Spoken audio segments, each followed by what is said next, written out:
نماز پڑھتے دو غلطی کبھی نہ کرنا ورنہ کوئی دعا قبول نہیں ہوگی اور نہ ہی کوئی وظیفہ پورا ہوگا۔ بسم اللہ الرحمن الرحیم۔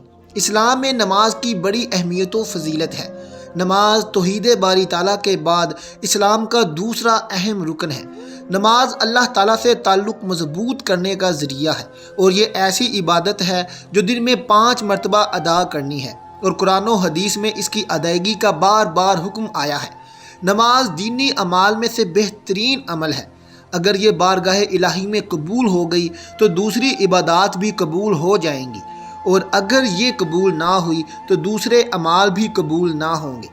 جس طرح انسان اگر دن رات میں 5 دفعہ نہر میں نہائے دھوئے تو اس کے بدن پر میل کچیل نہیں رہتی، اسی طرح 5 وقتہ نماز بھی انسان کو گناہوں سے پاک کر دیتی ہے۔ اور بہتر ہے کہ انسان اول وقت میں نماز پڑھے۔ جو شخص نماز کو معمولی اور غیر اہم سمجھے وہ اس شخص کی مانند ہے جو نماز نہ پڑھتا ہو۔ حضور نبی کریم کا ارشاد گرامی ہے کہ جو شخص نماز کو اہمیت نہ دے اور اسے معمولی چیز سمجھے وہ آخرت میں عذاب کا مستحق ہے۔ ایک دن آپ مسجد میں تشریف فرما تھے کہ ایک شخص مسجد میں داخل ہوا اور نماز پڑھنے میں مشغول ہو گیا، لیکن رکوع اور سجود مکمل طور پر نہ بجا لایا۔ اس پر آپ نے فرمایا، اگر یہ شخص اس حالت میں مر جائے جبکہ اس کے نماز پڑھنے کا یہ طریقہ ہے تو یہ ہمارے دین پر نہیں مرے گا۔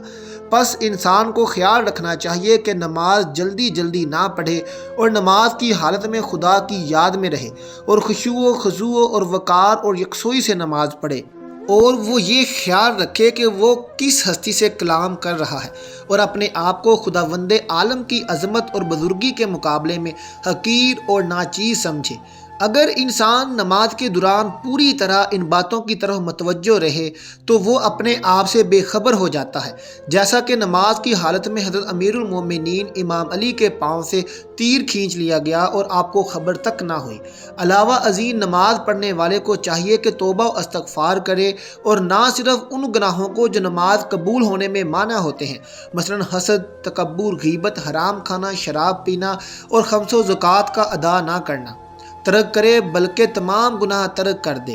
نیز بہتر ہے کہ جو کام نماز کا ثواب گھٹاتے ہیں وہ نہ کرے، مثلا اونگنے کی حالت میں یا پیشاب روک کر نماز کے لیے کھڑا نہ ہو، اور نماز کے موقع پر آسمان کی طرف نہ دیکھے، اور جو کام کرے تو نماز کا ثواب بڑھاتے ہیں، مثلا عقیق کی انگوٹھی اور پاکیزہ لباس پہننا، لنگی اور مسواک کرنا اور خوشبو لگانا۔ کسی شخص کا نماز میں اپنا چہرہ دائیں یا بائیں جانب اتنا کم موڑنا کہ وہ اپنے پیچھے کی جانب موجود کسی چیز کو نہ دیکھ سکے، اور اگر اپنے چہرے کو اتنا گھمائے کہ اسے پیچھے کی چیزیں نظر آ سکیں تو جیسا کہ پہلے بیان ہو چکا ہے اس کی نماز باطل ہے۔ تو یہ بھی مکروہ ہے کہ کوئی شخص نماز میں اپنی آنکھیں بند کرے یا دائیں بائیں اس کی طرف گھمائے اور اپنی داڑھی اور ہاتھوں سے کھیلے اور انگلیاں ایک دوسرے میں داخل کرے اور قرآن مجید اور کسی اور تحریر کو دیکھے۔ یہ بھی مکروہ ہے کہ الحمد سورہ اور ذکر پڑھتے وقت کسی کی بات سننے کے لیے خاموش ہو جائے، بلکہ ہر وہ کام جو کہ خشوع و خضوع کو ختم کر دے وہ مکروہ ہے۔ جب انسان کو نیند آ رہی ہو اور اس وقت بھی جب اس نے پیشاب اور پخانہ روک رکھا ہو، نماز پڑھنا مکروہ ہے۔ اور اس کے علاوہ دوسرے مکروہات بھی مفصل کتابوں میں بیان کیے گئے ہیں۔ وہ صورتیں جن میں نماز واجب توڑی جا سکتی ہے، اختیاری حالت میں واجب نماز کا توڑنا احتیاط واجب کی بنا پر جائز نہیں ہے، لیکن مال کی حفاظت اور مالی یا جسمانی ضرر سے بچنے کے لیے نماز توڑنے میں کوئی حرج نہیں ہے۔ اگر انسان کی اپنی جان کی حفاظت یا کسی ایسے شخص کی جان کی حفاظت جس کی جان کی حفاظت واجب ہو، یا ایسے مال کی حفاظت جس کی نگہداشت واجب ہو، نماز توڑے ممکن نہ ہو تو ضروری ہے کہ نماز توڑ دے۔ اگر کسی شخص کو نماز کے دوران پتہ چلے کہ مسجد نجس ہے اور وقت تنگ ہو تو ضروری ہے کہ نماز تمام کرے۔ چند مقامات پر نماز پڑھنا مکروہ ہے، جن میں سے کچھ یہ ہیں۔ نمبر 1، حمام میں نماز پڑھنا مکروہ ہے۔ نمبر 2، شور زدہ زمین۔ ناظرین، شور زدہ زمین میں بھی نماز پڑھنا مکروہ ہے۔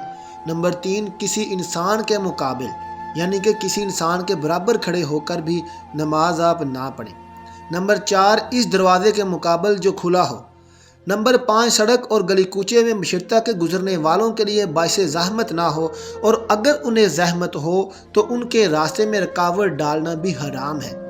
ناظرین، عام طور پر دیکھا گیا ہے کہ بعض نمازی حضرات دوران نماز کچھ ایسی غلطیاں کرتے ہیں جن سے نماز باطل ہو جاتی ہے یا نماز ناقص ہو جاتی ہے، یا ان غلطیوں پر سخت وعید آئی ہے۔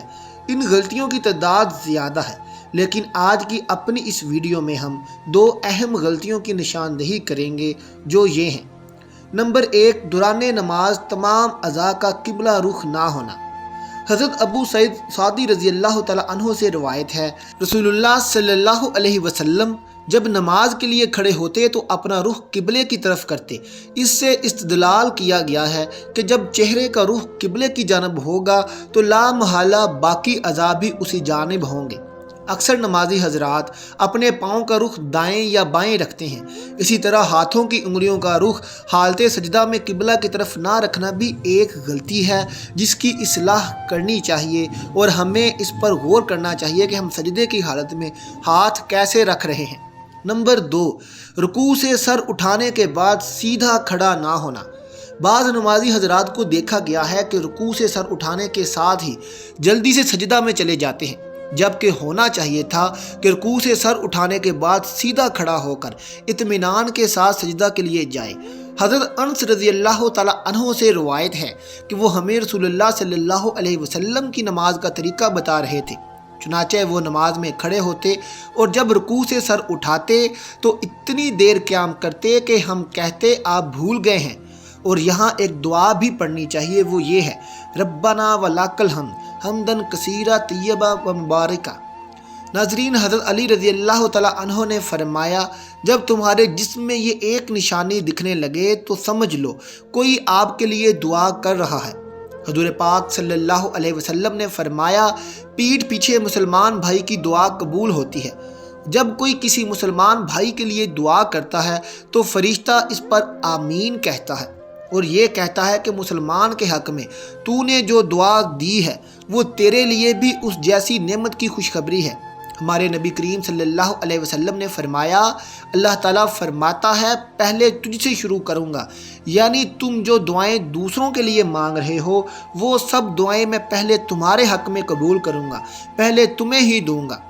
آخر میں اللہ تعالیٰ سے دعا گو ہیں کہ ہمیں نبی کریم صلی اللہ علیہ وسلم کے فرامین کے مطابق نماز پڑھنے کی توفیق دے، اور اس ویڈیو کو مسلمانوں کے لیے نفع بخش بنا کر ہمارے لیے اور اس خیر میں شریک ہونے والے تمام حضرات کے لیے صدقہ جاریہ بنائے، آمین یا رب العالمین۔ ناظرین، آپ کو یہ ویڈیو اچھی لگی ہو تو اسے اپنے دوستوں اور رشتہ داروں میں بھی شیئر ضرور کیجیے گا تاکہ وہ بھی اس نئے کام کو سمجھ سکیں اور اپنی نمازوں کو صحیح طریقے سے سر انجام دے سکیں۔ شکریہ۔ آخر میں تمام دوستوں سے گزارش ہے کہ کمنٹ باکس میں ایک بار سبحان اللہ ضرور لکھ دیں۔ ملتے ہیں آپ سے اپنی اگلی ویڈیو کے ساتھ، تب تک اپنا اور اپنے پیاروں کا بہت خیال رکھیے گا۔ اللہ حافظ۔